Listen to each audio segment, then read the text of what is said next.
Christy. Christy, inumin na to. Dali. Christy.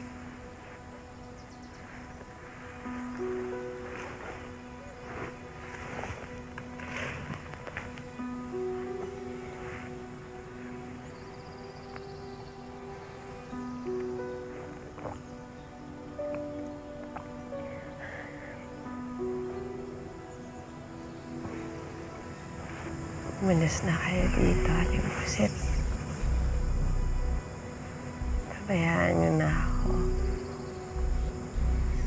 Pabayaan niyo na lang akong mamatay dito. Ano ka pa namang bata ka? Huwag mo nga sabihin yan. Huwag kang sumuko. Magpakatatag ka. Manas na po kasi ako eh. Wala na akong natitirang lakas na loob para lumapat. Hindi ba gusto mong bumalik ulit sa mga mahal mo? Kung susuko ka at mamamatay, paano pamilya mo? Ginawa ko naman ang lahat, Aling Pusit. Lahat.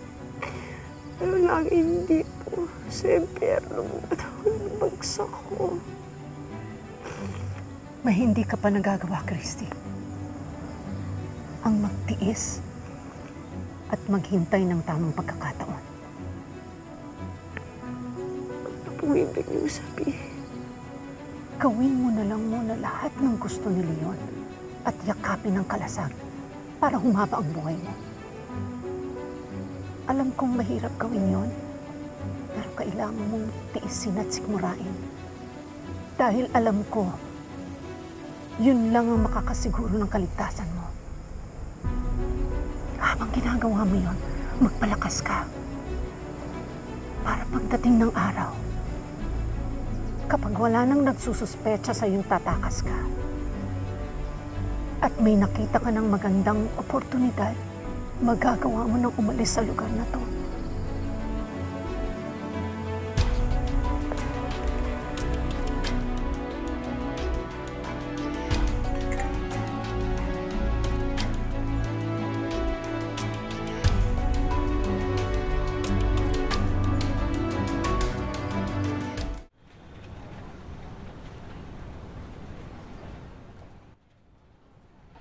Dagdagan nyo pa ng moving head doon sa stage right. Ariel, yung par lights, pakiayos. Ayos na? Yung speakers din, okay na yon yung sa kaliwa? Kanina hindi pa gumagana yun ah. Okay na? O sige, ipantay nyo yung pagkabit ng ilaw doon sa baba. Jeff? Oh, nadali. Sorry. Sorry. Gahanap kasi yung mga organizer, baka pwede daw tayo mag-run through. Yun nga problema eh. Wala pa yung technician na mag-aayos ng audio mixer natin. Ano ba to? Paano kaya? Ano, may balita na doon sa audio mixer? Tol, huwag mo nang problemahin yan. Ako nang bahala doon. Guys, pasensya na kayo ha. Kung lately, puro sakit ng ulo ang dinulot ko. Talagang nagpakalunod lang ako sa lungkot at pangungulila kay Christy. Pero nagising na ako. Naisip ko na kung hindi ko ayos yung sarili ko, baka yung mga natitirang taong importante sa akin, pati sila mawala. Sana hindi pa huli ang lahat. Makabawi man lang sa inyo. Drama nito? Ano ka ba? Pero seriously, Tol, sobrang saya ko dahil unti-unti bumabangon ka. Tsaka ano ka ba? Hindi mo na kailangan bumawi sa amin. Naiintindihan naman namin na you're going to a tough time, kaya marami kang nagawang mali. But I'm happy na finally you decided to pick up the pieces. Dito lang ako para alalayan ka sa bago mong pagbangon. Salamat, Shaya. The best ka talaga. You're welcome! Welcome back. Ayusin ko lang yung ilaw sa stage. Sige. Uy, Tol. Welcome back. Sige.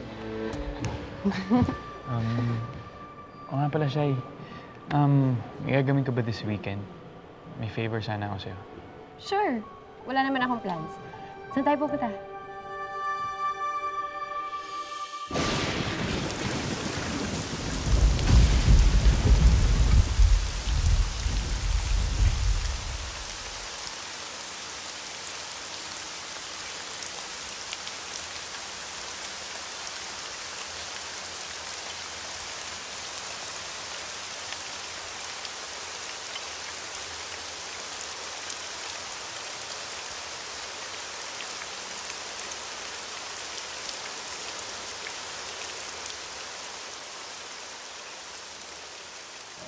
Tama si Aling Pusit. Kailangan kong magpakatatag. Kailangan kong pakisamahan ng mga kalasag. Lalo na sila yon para makuha ko ang tiwala nila. Para hindi nila pagdududahan na may pinaplano ako. Hindi ko alam kung hanggang kailan ako kailangang magtiis sa impyernong to. Kaya patawarin niyo ako kung matatagalan ang pagbalik ko. Sana mahintay niyo ako. Ipinapangako ko. Balang araw, makakawilan ako.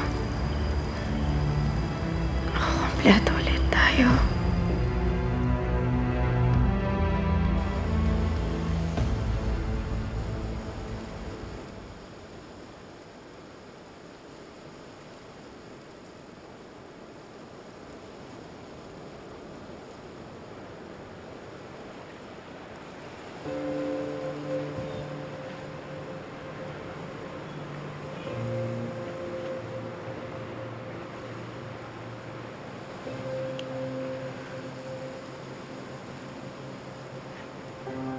Honey, baby, honey, hindi ka na magtiis na wala ka sa tabi ko yung may walay sa'yo, baby. Ayoko.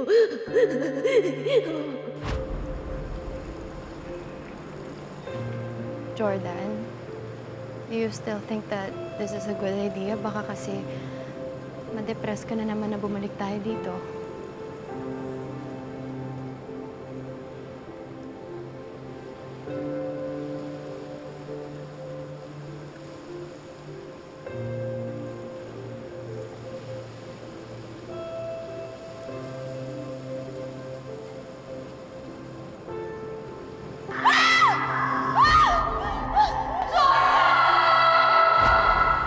Dito ko uling nakita si Christy.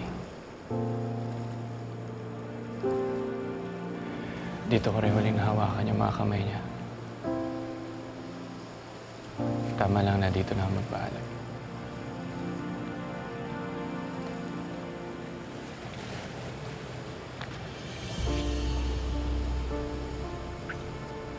I will never forget you. Even as I move on with my life. I will love you always.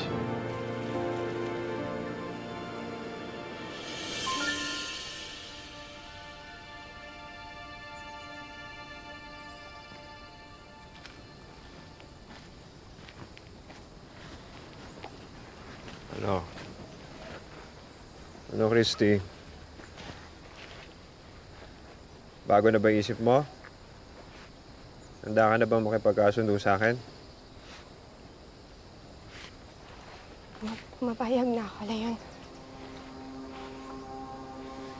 Lahat ng utos mo susundin ko.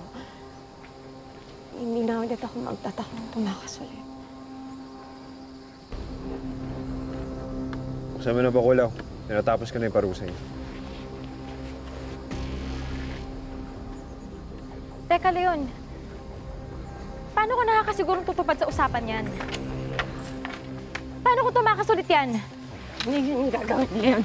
Hindi yung gagawin. Himutin ko na yung buhay ko sa Manila. Ito na yung bago kong buhay. At yayakapin ko na ng buong buo ang pagiging kalasag.